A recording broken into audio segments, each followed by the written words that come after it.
Wow, time is flying. It's already time for a new energy update. Just feels like yesterday when I was talking to you about the seed.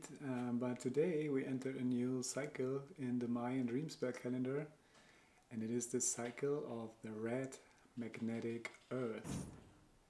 And that's a beautiful, beautiful cycle to be in general. It's a beautiful time right now, energetically. I don't know if you can feel it, but many factors that might have challenged our experience a bit, they are gone.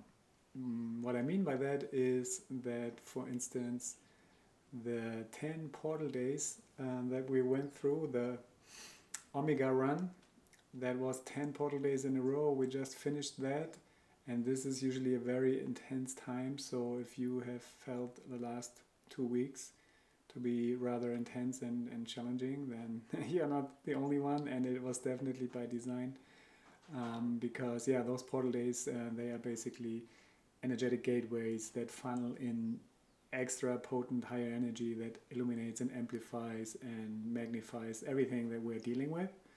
And we just came out of it, so now we can relax a little bit or a lot, depending on what we need.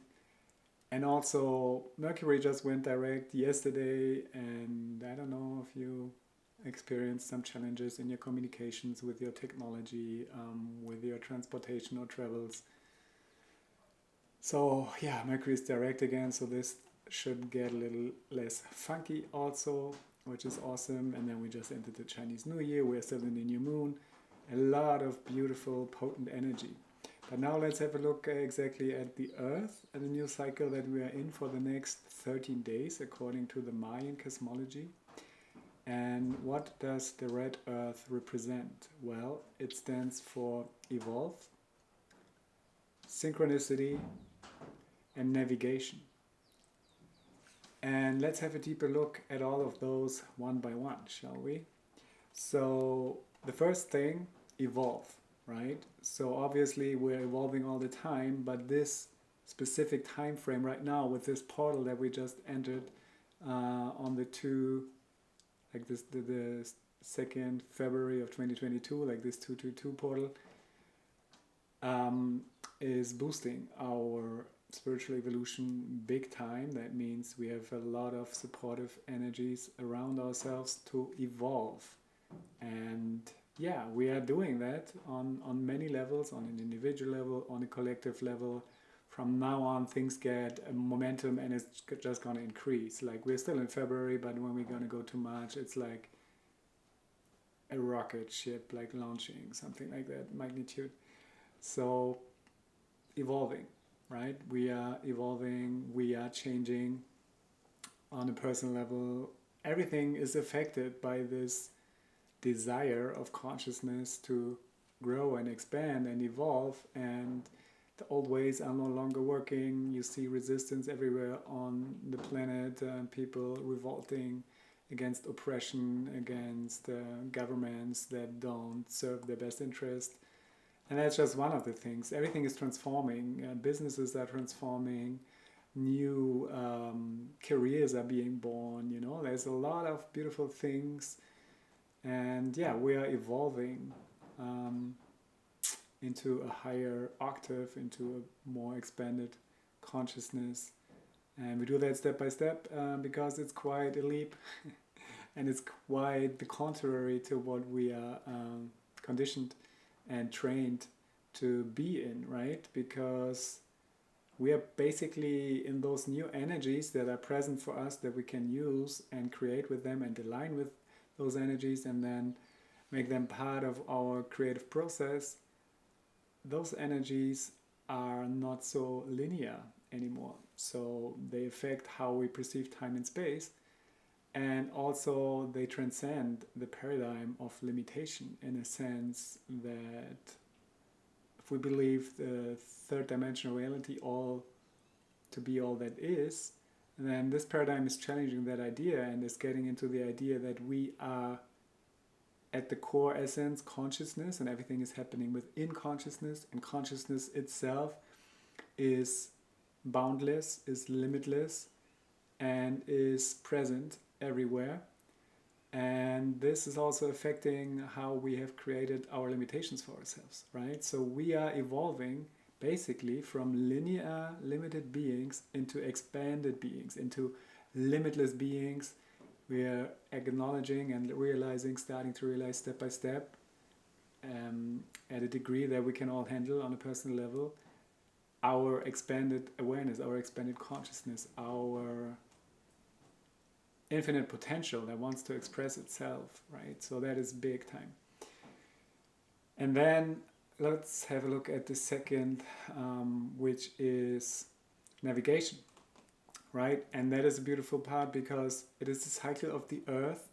And, you know, if you find yourself in a space of, you know, confusion or chaos or unknown, you know, because the thing is we are moving into new territory that we have not known before. Like what we're doing right now has not been done before, and it is asking us, life is asking us to step into the unknown and to come from a place of trust. And if you ask yourself, yeah, but where to go, what to do, right? Where to turn to? So this is where the earth is saying, listen to me. I'm your navigator, right? So that's the beautiful invitation of this cycle, to listen, tune in with nature, listen to the earth, be present with nature, listen to the trees, to the flowers, to the birds, and see what message they have in order to guide you. And probably, like at least what I hear is, take a deep breath, relax, all is good, you don't need to do so much, you can enjoy, and you are here to enjoy, and let go of the hustle. This is not getting you where you want to be, and enjoy the fresh air, enjoy the fragrance, enjoy the gift that you have for being alive, having a body, and, you know, things like that. And just in general, finding balance, right? So Earth, Mother Earth, Gaia, nature is serving as a navigator.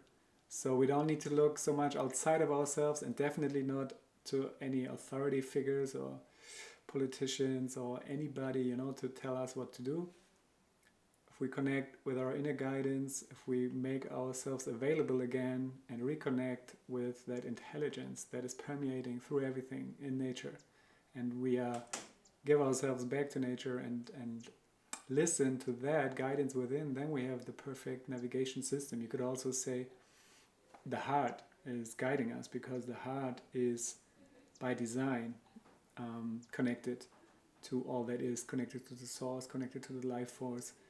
And more and more we are in this transition phase of the space where we're coming from, where we did a lot of decisions based on the mind. Now we're shifting into the heart, right? Because the mind is based on only what it knows from the past. So everything that the mind can do is making decisions based on the past, and mostly this past was not unconditional, was not abundant, and was more like limited and based on fear, right? So the mind right now is not the best advisor, but the mind is also flexible and adaptable, and we just need to give it a new position and tell the mind that it can relax, and it's totally welcome, you know, to share its ideas and stuff, but the mind doesn't need to be in control, because there's a higher intelligence that the mind has no idea of, that the mind cannot perceive, that has everything in control, and in essence that's you, that's your consciousness, right?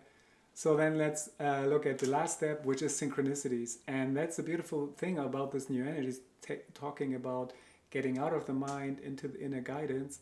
Let synchronicities be your guidance system. So, you know, don't fall back into this idea of hustling and seeing what everybody else is doing and feeling the pressure that you're not doing enough. You know, relax, make yourself available energetically, and then let the things come to you, right? This is the new paradigm. This is the new energies. You don't need to do things so much. You don't need to make things happen, because the energy that you are radiating, the energy that you're channeling, and then let things come to you, and let synchronicity guide you, and those synchronicities, like those moments, will show you where you can act upon in a direction that is serving you and the greater good. And I'm running out of time here. Instagram gives me only 10 minutes, so thank you for watching, and have a blessed journey.